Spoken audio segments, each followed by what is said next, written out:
Today I want to talk to you about 8 ways that freelancing can help your personal finances. Now, millions of people worldwide freelance as a side hustle, rather than using it as a sole means to pay the bills and put food on the table. So while freelancing jobs can expand to become full-time jobs, it takes time to branch out in most cases. So whether you're a freelance artist or a writer, you can make a lot more money than you would as a babysitter or a dog walker. Plus, the availability of freelancing job platforms has made it easier for people to work from home, even if you don't manage all your expenses through a freelancing job.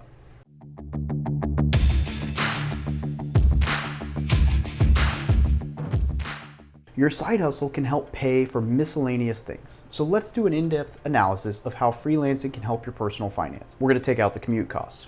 For your typical 9-to-5 job, you'd have to pay travel every day. And if you take the bus, that could be a little bit lower, but the commute costs become a considerable sum if you own a car. In any case, it's still an additional cost that your job is probably not paying for. When you work from home as a freelancer, you can completely subtract that cost from your total expenditure for the month. If you previously spent $5 on commuting daily, you're now saving over $100 every month by just switching to an online freelancing position. Even if you freelance at a physical workplace, you won't have to go there every day of the month. It's not as economical as working from home, but it still saves money.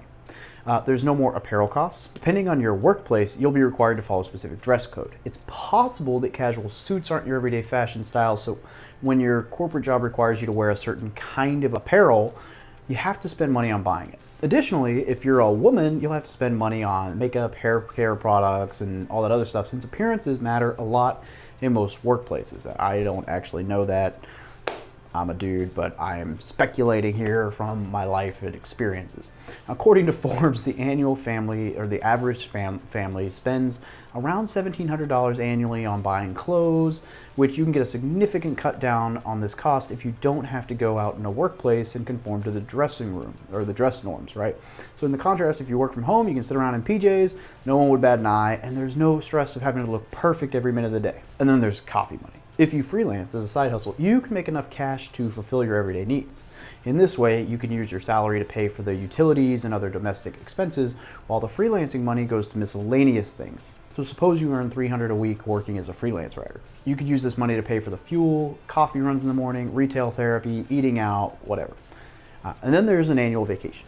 According to the Vacation Confidence Index, 36% of Americans have taken a vacation in 2 years. When asked if they'd take a holiday the following year, the 42% of them responded positively, only 42%. The most probable reason behind this is that most people can't save enough money from their regular jobs to pay for a vacation. To fix this, search for freelancing jobs according to your skill and take one of them up. You can save money from your freelancing job until you raise enough money to finance a vacation. Now, depending on the job, you may not earn enough to make a month-long international trip, but you'll have sufficient amount to spend a week in your favorite local vacation spot. And depending on the job, you could theoretically go to that vacation spot and keep earning money freelancing.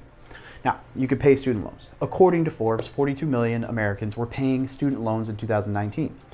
Even worse, about 3 million students of this loan was higher than $100,000. There's a good chance that most of you reading this might be in some kind of student debt, right? Maybe not the military people, but instead of giving away a fraction of your salary in the loan every month, why not just, take up a freelance job? You can use this money to pay off the mortgage amount while using your salary to cover other house expenses by adding an extra source of income. By adding this extra source of income, you make it easier for yourself to manage to pay off debt. Now, since freelancing jobs don't have strict requirements, you can work at your own pace. Simply work the number of hours that pay enough to make the normal monthly debt amount, and then it frees up time. This is the next piece, right? I like this, which is kind of ironic because you're working extra time to whatever, but a notable benefit of freelancing jobs is that they don't take up as much time. The amount of time you have to finish a task depends on your skill and expertise level. Whereas on the contrary, in a physical job that requires you to spend a specific number of hours in the office, by the time you get home, there's hardly enough time to do anything else. That's why most office goers are stuck in limbo trying to, earn more money without being able to, make money work for them. Anyway, while freelancing you can spend the extra time to learn a new skill, or polish an existing talent. Plus, you can use this time to start a business or build connections with other people in your field. Now, although this doesn't instantly help your finances, it does let you earn more in the long run. There's also no unpaid overtime. If you've ever worked an office job or the military, you'd know that salaried individuals are working more than they get paid for. Most people have to work overtime without getting any compensation for the extra effort. Along with tiring out, this also lowers your earnings per hour, right? If you're working 10 extra hours per week under the guise of packing up or team meetings, you should be paid for it. Sadly, most corporate jobs don't give this issue much regard because, hey, you signed up for the salary, so it is what it is. In contrast, your freelancing job pays you by the hour. Almost all of the best freelancing sites allow you to set your own hourly rates. Plus, you can charge the clients for extra for edits and revisions. Additionally, you can upsell your gigs by offering perks like same-day delivery.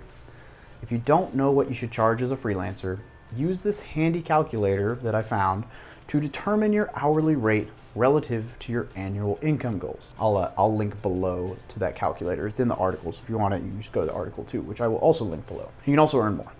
Experts estimate that freelancers could make up to 80% of the global workforce in the next 10 years. Now, I don't know if that's accurate, but we'll see. Why are people suddenly switching to freelancing jobs? Well, it's because there's more potential to grow and earn. Most jobs pay you the same salary for years until you get a promotion, and then along with being disrespectful to your skill, it also is a blow to your bank account. On the other hand, freelancing helps your finances by allowing you to branch out and earn more.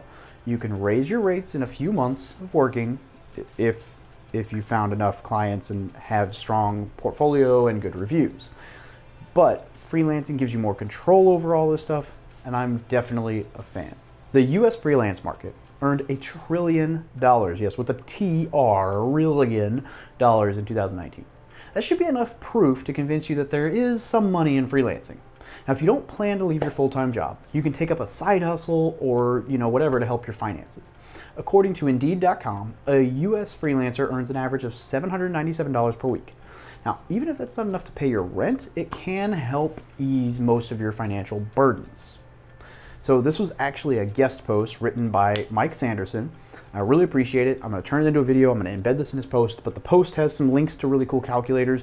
Mike is phenomenal at freelancing and understanding freelance. So he blogs for Freelance Nomad, and this is just super cool. So I'm really excited to have been able to share this, but freelancing is a lot of fun. There's a lot of cool side hustles. I will also link to my my list of 45 side hustles to earn extra income.